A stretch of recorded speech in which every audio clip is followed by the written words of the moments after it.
आज्ञा ये स्वार्थपर दुनिया रे समस्त गोटे गोटे स्वार्थपर स्वार्थ जदि नथिबो आपन को कई क्षण 6 बिड़ा पचारे जेबे स्वार्थ थिबो आपन को सब किछि पचारे किंतु बिना स्वार्थ रे आपन को सबु बेले दुई व्यक्ति पचारते कहि परिबे सी होउचंती आपनकर माता पिता बिना स्वार्थ रे आपन को से देखंती आउरी गोटे कथा आपणक पाई से केते जे बिना स्वार्थ रे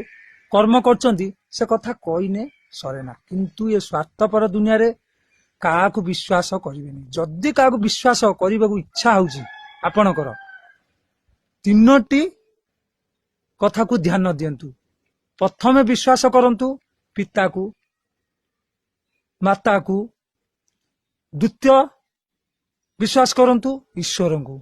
सतर ही परम परमेश्वर अछंती विश्वास